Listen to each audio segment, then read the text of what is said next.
মাসে কারোর নাম নেবেন না ভাই, নয়তো আপনাকে বলবে আপনি কপি করেছেন।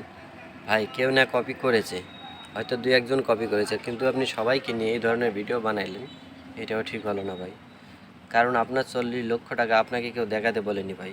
কারণ আপনি যখন টাকাগুলো দেখাইলেন, দেখানোর পর বললেন লোভে লোভে সবাই কাজ করছে। ভাই আপনার আগের থেকেও অনেকজন কাজ করছে, তাই সব কন্টেন্ট ক্রিয়েটরকে আপনাকে অপমান করা ঠিক হলো না। আর যারা আপনাকে কপি করেছে আপনি শুধু তাদেরকেই বলতে পারতেন, আর যারা কপি করেনি আপনি তাদেরকেও বললেন, তাদেরকেও অপমান করলেন। এটা আপনার ঠিক হলো না ভাই।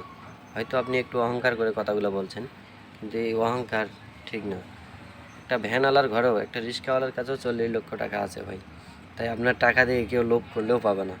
কেউ যদি, হ্যাঁ, কন্টেন্ট ক্রিয়েটারের কাজ করে কেউ যদি কামাই করতে পারে, তাহলে সেটা তার দক্ষতা।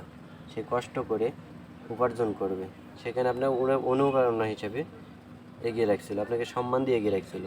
আপনাকে নিয়ে অনেকে ভিডিও বানিয়েছিল, সেই ভিডিওগুলোর মধ্যে আপনাকে সম্মান দিয়ে কথা বলা হয়েছিল। কিন্তু এখন দেখেন ভাই, আপনাকে সম্মান দিয়ে কয়জন কথা বলছে। কারণ এইভাবে মানুষকে অপমান করাটাও ঠিক হয়নি ভাই আপনার। তাই আমি বলছি, আমি অনেক ছোট্ট, আমি আপনার একজন ফ্রেন্ড ফলোয়ার। আর এই রকম ফ্রেন্ড ফলোয়াররাও আপনার কাছে কথাটা শুনে কষ্ট পাইছে। তাই বলছি ভাই, মানুষকে যেরকম আপনাকে সম্মান দিছি, আপনিও সবাইকে সম্মান দিবেন। আর আপনি এগিয়ে যান, দোয়া করি। তবে এভাবে কাউকে অপমান করে কথা বলাটা আমার মতে ঠিক হয়নি। আপনি কিভাবে দেখছেন কথাটা আমি জানি না, কিন্তু ভিডিওটা যদি আপনার কাছে পৌঁছায়, তাহলে অবশ্যই আপনি জিনিসটা খেয়াল করবেন যে কোনো হিংসা অহংকার এই জিনিসটা ঠিক না। আর ফেসবুক জগতে আমরা যদি সেই কাজটা করে থাকি, তাহলে ভাই এটা তো আরও বিশাল অন্যায়।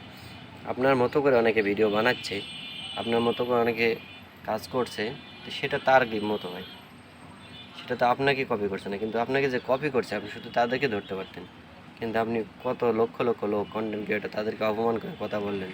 এটা আমার কাছে কোনো যুক্তিসঙ্গত মনে হলো না ভাই।